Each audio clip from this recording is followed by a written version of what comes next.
வணக்கம் நேயர்களே, ஸ்ரீ குபேரன் டிவி நேயருக்கு லட்சுமண அன்பு வணக்கங்கள். இப்போ நம்ம பார்க்க போகிறது வார ராசி பலன் 17ஆம் தேதியிலேருந்து 23ஆம் தேதி வரை எப்படி இருக்க போகுது தான் பார்க்க போகிறோம். ஸோ எப்போதுமே சொல்கிறதாங்க, லக்னத்துக்கு பார்க்கணும். ஏன்னா ராசிக்கு பார்ப்பதை விட லக்னத்துக்கு பார்க்க ரொம்ப பர்ஃபெக்டாக இருக்கும். உதாரணமாக ஒரு மகர லக்னம் விருச்சிக ராசினா நீங்கள் விருச்சிக ராசிக்கான பலன்களை பார்க்கறத விட மகர ராசிக்கான பலன்களை பார்க்க ரொம்ப பர்ஃபெக்டாக இருக்கும். முதல்ல வரது பொது பலன்கள், அதுக்கப்புறம் தசாபுக்தி பலன்கள் வரும். ஸோ உங்களுக்கு என்ன தசாபுக்தி அந்தரங்கள் வருது அது மிங்கிள் பண்ணி பார்க்க ரொம்ப பர்ஃபெக்டாக இருக்கும். வீடியோட எண்டில் டிப் ஆஃப் த வீக் இருக்குது, மறக்காமல் பாருங்கள். துலாம் ராசி. ஸோ துலாம் ராசிக்கு பார்த்திங்கன்னா உங்களது ராசி அதிபதி சுக்கிரன் பார்த்திங்கன்னா உங்களுக்கு 8ஆம் அதிபதி. ஸோ 8ஆம் அதிபதியாக இருந்து அவர் இப்போ 8லேயே இருக்கிறது தான் கணக்கு. ஸோ கொஞ்சம் கவனமாக இருக்கும், கொஞ்சம் எமோஷனாக ஏதாச்சும் அகலக்கால் வைக்கிறது. 8 நாளே என்னென்னா பேராசையினால் அகலக்கால் வச்சு மாட்டிக்கிறது. அதனால் கொஞ்சம் கவனமாக இருக்குது, ரொம்ப ரொம்ப நல்லது. மற்றபடி பார்த்திங்கன்னா 2 மற்றும் 7ஆம் அதிபதியான செவ்வாய். ஸோ அது 9ல் சுப நிகழ்ச்சிகள் சார்ந்த விஷயத்துக்காக கொஞ்சம் ட்ராவல் பண்ணுற மாதிரி விஷயங்களே நிறைய ஏற்படுத்தும்.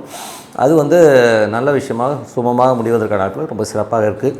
மற்றபடி பார்த்திங்கன்னா உங்களுக்கு 3 மற்றும் 6ஆம் அதிபதியான குரு உங்களுக்கு 8ல் இருக்கும்போது பிரயாணங்களில் ரொம்ப கவனமாக இருக்கணும். ஸோ 3 6 வேலையில் கொஞ்சம் எமோஷன் ஸ்ட்ரெஸ்ஸஸ் வருவதற்கான வாய்ப்பாக இருக்கும், ரொம்ப கவனமாக இருக்கணும் அவசியம். அதுக்கப்புறம் பார்க்கும்போது உங்களுக்கு 4ஆம் அதிபதி 5ல் இருக்கும்போது கொஞ்சம் தாயாருடைய வீடு வண்டி வாகனங்கள் இதெல்லாம் நல்ல லாபங்கள் வருவதற்கான ரொம்ப நல்லா இருக்குது. ஸோ தாயார் மற்றும் வண்டி வாகனங்கள் நல்ல லாபங்கள் எல்லாமே ரொம்ப சிறப்பாக. குழந்தைகளுக்காக நிறைய ஸ்பெண்ட் பண்ணுறமான விஷயங்களை நிறைய ஏற்படுத்தும். ஸோ அது ஒன்றும் பண்ண முடியாது. அதுக்கப்புறம் பார்க்கும்போது உங்களுக்கு 6ஆம் அதிபதி குரு உங்களுக்கு நல்ல ஒரு ஆட்சி பலத்தோடு இருக்கும்போது வேலையில் நல்ல ஏற்றங்கள் நல்ல லாபங்கள் நம்ம எதிர்பார்த்தது மாதிரியான நல்ல ஒரு வேலை கிடைக்கிறது, நல்ல ஒரு பெரும் பணத்தோடைய ஒரு வேலை கிடைக்கிறதுக்கான வாய்ப்புலாம் ரொம்ப சிறப்பாக இருக்குது. வேலையில் நிறைய மாற்றங்கள் வருவதற்கான ரொம்ப சிறப்பாக இருக்குது. அதுக்கப்புறம் பார்க்கும்போது 7ஆம் அதிபதியான செவ்வாய் 9ல் இருக்கும்போது நிறைய பிரயாணங்கள் மூலியமாக வரன் அமைகிறதுக்கான புதிய வியாபாரத்துக்கான விஷயங்களை கரெக்ட் பண்ணுறதுக்கான வாய்ப்புலாம் ரொம்ப சிறப்பாக இருக்குங்க. ஸோ அதுக்கப்புறம் 8ஆம் அதிபதியான சுக்கிரன் அங்கேயே இருக்கும்போது கொஞ்சம் கவனமாக இருக்கணும். நம்ம உடல் ரீதியான விஷயம் கொஞ்சம் கவனமாக இருக்கணும். வண்டி வாகனம் ஓடும்போது கொஞ்சம் விறுவிறுன்னு போகிறது. ஏன்னா கொஞ்சம் நம்ம எமோஷனாக ஏதாச்சும் சொல்லிடுவோம், ஏதாச்சும் ஆகிறதுக்கான கொஞ்சம் கவனமாக இருக்கிறது ரொம்ப ரொம்ப அவசியம்.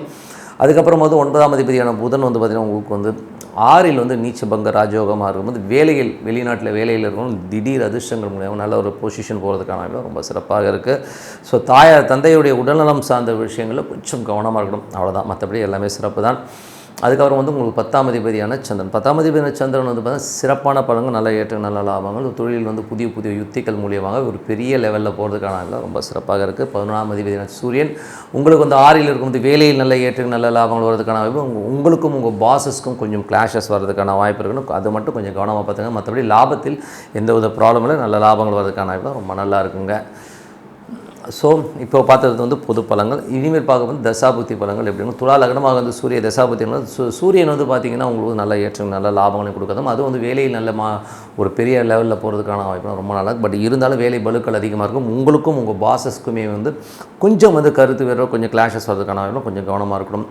அதுக்கப்புறம் துலா லக்னமாக சந்திர தசாபதி சந்திரன் பார்த்திங்கன்னா உங்களுக்கு 10ஆம் அதிபதி. ஸோ 10ஆம் அதிபதி சிறப்பான விஷயங்கள் நல்ல ஏற்றங்கள் நல்ல லாபங்கள் இருக்கணும். அது ரியல் எஸ்டேட் சார்ந்த துறையில் இருக்கணும், சிறப்பான விஷயங்கள் கண்டிப்பாக இருக்குங்க.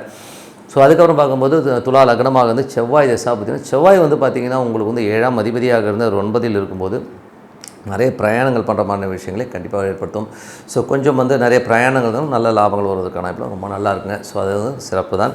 அதுக்கப்புறம் பார்க்கும்போது இருந்தாலும் கொஞ்சம் கவனமாக இருக்கணும். ஏன்னா தந்தையோட உடல்நலம் சார்ந்த விஷயங்கள் மட்டும் ரொம்ப கவனமாக இருக்கிறது ரொம்ப ரொம்ப அவசியம். துலா லக்னமாக ராகு தசாபதி ராகு பார்த்திங்கன்னா உங்களுக்கு 6ல் இருக்காருங்க. ஸோ 6ல் இருக்க ராகு இப்போ குருடைய சாரத்தில் போகும்போது கொஞ்சம் கவனம் தேவை. வேலையில் ஒரு எமோஷனாக ஏதாச்சும் ஒரு டெசிஷன் எடுக்குது, கொஞ்சம் கத்துறது ஒரு எமோட் ஆகிறதுக்கான வாய்ப்புனால ரொம்ப ரொம்ப கவனமாக இருக்க வேண்டிய ஒரு காலகட்டங்கள். துலா லக்னமாக குரு தசாபதினா குரு பார்த்திங்கன்னா உங்களுக்கு 3 6ஆம் அதிபதி 8ல் இருக்கும். வேலையில் நிறைய மாற்றங்கள், திடீர்னு வேலையை மாற்றிக்கலாமா, எங்கே போகலாமா அங்கே போகலாமான்னு மாட்டிப்பீங்க. ஸோ கொஞ்சம் கேர்ஃபுல்லாக இருக்கிறது ரொம்ப ரொம்ப நல்லது. அப்புறம் துலா லக்னமாக இருந்து சனி தசாபுத்தி அந்த சனி பார்த்திங்கன்னா உங்களுக்கு 4ஆம் அதிபதி 5ல் இருக்கும்போது நிலபுலன்கள் வண்டி வாகனம் நல்ல லாபங்கள் வர்றதுக்கான வாய்ப்புலாம் ரொம்ப நல்லாயிருக்கு. அதே நேரத்தில் அது குருவின் சாரத்தில் இருக்கும் சின்ன சின்ன ஸ்ட்ரெஸ்ஸஸ் வரும், கொஞ்சம் எமோட் ஆகாமல் பொறுமையாக ஹேண்டில் பண்ணுறது ரொம்ப ரொம்ப நல்லதுங்க. அதே நேரத்தில் பார்த்திங்கன்னா குழந்தைகள் விஷயங்களும் கொஞ்சம் ஸ்பெண்ட் பண்ணுறமான விஷயங்களை நிறைய ஏற்படுத்தும். அதுக்கப்புறம் பார்க்கும்போது குழந்தை கொஞ்சம் எதிர்த்து பேச இந்த மாதிரி விஷயங்களுக்கும் கொஞ்சம் கேர்ஃபுல்லாக ஹேண்டில் பண்ணுறது ரொம்ப ரொம்ப நல்லது. அதுக்கப்புறமா துலா லக்னமாக இருந்து சனி தசாபுத்தி எந்திரங்களுக்கு சொல்லியாச்சு. இப்போ புதன் வந்து பார்த்திங்கன்னா உங்களுக்கு வந்து 9 மற்றும் 12ஆம் அதிபதியாக வந்து அவர் வந்து இப்போ 6ல் நீச்சமாக வந்து கொஞ்சம் பிரயாணங்களை ரொம்ப கவனமாக இருக்கணும். ஏன்னா வந்து அது நீச்சபங்க ராஜயோகமாக இருந்தாலும் கொஞ்சம் வந்து பிரயாணங்கள் வந்து சின்ன சின்ன அவமானங்களோ எவனோ ஒருத்தன் எதாவது பேச போக அதெல்லாம் கொஞ்சம் கேர்ஃபுல்லாக இருந்தது ரொம்ப ரொம்ப நல்லது. வேலையில் ரொம்ப கவனம் தேவை. அதுக்கப்புறம் பார்க்கும்போது உங்களுக்கு வந்து துலா லக்னமாக இருந்து கேது தேசம் கேது 12ல் இருக்காங்க. 12ல் இருந்து அவர் வந்து சூரியனுடைய சாரத்தில் இருக்கும்போது என்ன மாதிரி விஷயங்கள் நடக்கும் வந்து வேலையில் நிறைய அலைச்சல்கள் இருக்கும். ஸோ வேலையில் சின்ன சின்ன கட்டுப்பாடுகள் நீங்கள் இப்படி இருக்கணும் அப்படி இருக்கணும் கொஞ்சம் ரூல்ஸ் போய் விடுவாங்க.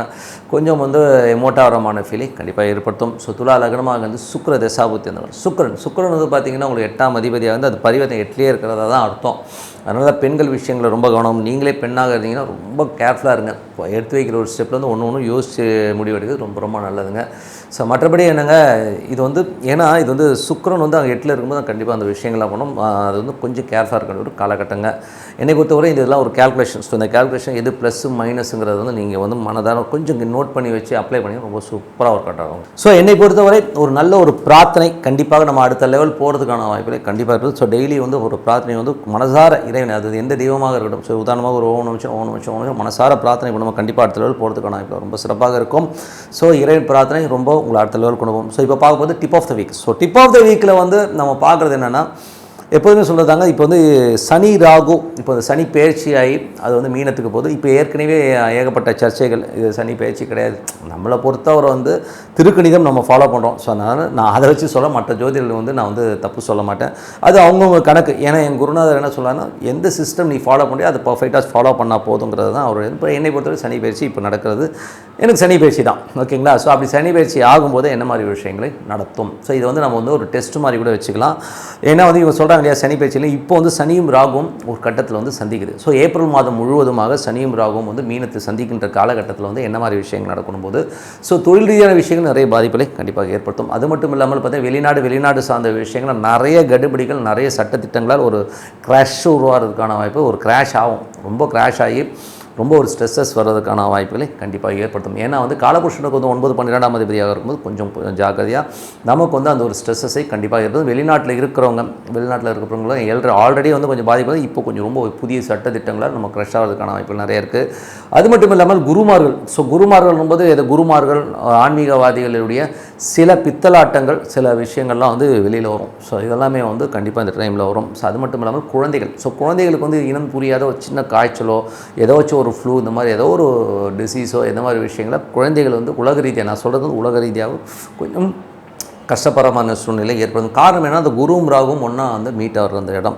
ஸோ அதனால் வந்து அது கொஞ்சம் நம்ம வந்து ப்ரிகாஷன் வந்து குழந்தைகளை பார்த்துக்கிறது ரொம்ப ரொம்ப நல்லது. ஸோ அது ஒரு விஷயம். அது வந்து மட்டும் இல்லாமல் அது வந்து குரு வந்து அது சுயசாரத்தில் அதோடைய சுயசாரத்திலே போகும்போது அது வந்து என்ன மாதிரி விஷயம் காற்று சம்பந்தமான விஷயம். ஏன்னா அது வந்து இப்போ பொருளாதாரத்தில் வந்து இப்போ மெயினாக ஏன்னா மே மாதம் தான் 3ஆம் இடத்துக்கு போகுது. ஸோ இப்போ வந்து அந்த பொருளாதார ரீதியில் வந்து கையை வைக்கிறதும் அதனால் வந்து நிறைய பாதிப்புகளை ஏற்படுத்துங்கிறதுல வந்து எந்தவித மாற்றம் இல்லை. ஏன்னா வந்து அது அந்த மாதிரி விஷயங்கள் தான் கொடுக்க போகுது. ஸோ பொருளாதாரத்தில் ரொம்ப ரொம்ப கேர்ஃபுல்லாக இருக்கணும்.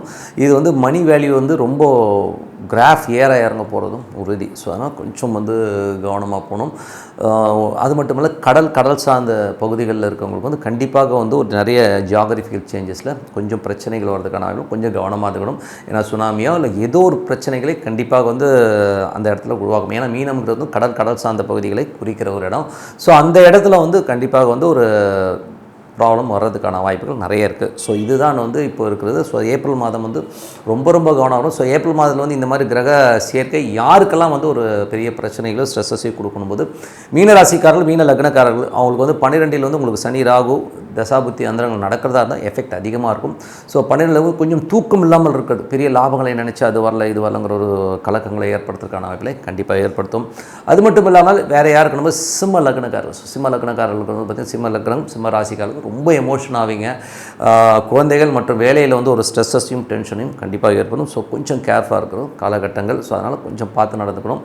அதுக்கப்புறம் பார்க்கும்போது வேறு யாருக்கு இதாகணும் போது உங்களுக்கு வந்து துலாம் ராசிக்காரர். ஸோ துலாம் ராசிக்காரர்களுக்கு பார்த்திங்கன்னா 6ஆம் இடத்துல வந்து சனி ராகும் இருக்கும்போது அது வந்து வேலையில் நிறைய எமோஷன்ஸையும் ஸ்ட்ரெஸ்ஸையும் ஏற்படுத்தும். கடன் சம்மந்தமான விஷயங்களும் அந்த மாதிரி விஷயங்களும் ரொம்ப ஸ்ட்ரெஸ்ஸை ஏற்படுத்துறதுக்கான வாய்ப்பு. மற்றபடி வந்து கம்யூனிகேஷன் எரர், ஸோ ஏதாச்சும் வந்து வாக்குறுதிகள் கொடுத்து ஒரு செக்ஸ் கொடுத்து இந்த மாதிரி விஷயங்களை மாற்றுறதுக்கான வாய்ப்பும் கண்டிப்பாக இருக்குது. ஸோ இவங்கெல்லாம் வந்து ரொம்ப ஜாக்கிரதையாக இருக்க வேண்டிய காலகட்டங்கள். ஸோ மற்றவர்கள்லாம் இருக்காது, மற்றவர்கள்லாம் இருக்கும். அந்த தசாபுத்தி அந்தரங்கள் காலகட்டங்களில் இவங்க கொஞ்சம் அதிகமாக பாதிக்கிறதுக்கான மற்றவங்களும் கொஞ்சம் கேர்ஃபுல்லாக இருந்துங்க. ஏன்னா வந்து தொழில் ரீதியான விஷயங்களை அகலக்கால் வைக்கிறது, புதிய தொழில்நுட்பத்தை நம்பி நான் மணி ட்ரான்ஸ்ஃபர் பண்ணுறது, இதெல்லாம் வந்து இந்த ஏப்ரல் மாதத்தில் அவாய்ட் பண்ணிக்கிறது ரொம்ப ரொம்ப நல்லது. ஏன்னா சனி ராகுங்கிறது வந்து கண்டிப்பாக தொழிலில் மட்டும் இல்லாமல் நம்ம கர்ம ரீதியாகவும் ரொம்ப பிரச்சனைகளை கொடுக்கறதுக்கான வாய்ப்பு இருக்கிறதுனால கொஞ்சம் கேர்ஃபுல்லாக இருந்துக்கோங்க அப்படிங்கிறது நம்ம இப்போயே சொல்லுவோம். ஸோ நம்ம என்ன இந்த மாற்றங்கள் இருக்குமானா கண்டிப்பாக அந்த மாற்றங்கள் நீங்கள் பாருங்கள். எப்படின்னா டிவி நியூஸஸ்லாம் நம்ம பார்க்க தான் போகிறோம். ஸோ என்ன நடக்குதுன்னு பார்ப்போம். ஸோ மற்றபடி என்னங்க, பிரார்த்தனை கண்டிப்பாக ஒரு பிரார்த்தனை தான் நம்ம வந்து வழி நடத்தி சொல்லும். ஒரு நல்ல இறைவனை மனதார இறைவனை பிரார்த்தனை பண்ணும்போது கண்டிப்பாக அடுத்த லெவல் போகிறதுக்கான ரொம்ப சிறப்பாக இருக்குது. உங்களிடம் விடைபெறுவது உங்கள் லட்சுமி நாராயணன். நன்றி, வணக்கம். ஸ்ரீ குபேரன் டிவியை பார்த்தமைக்கு நன்றிகள். மேலும் இது போன்ற தகவல்களை தெரிந்து கொள்ள ஸ்ரீ குபேரன் டிவியை சப்ஸ்கிரைப் செய்யுங்கள். மறக்காமல் பெல் ஐக்கானை கிளிக் செய்யுங்கள்.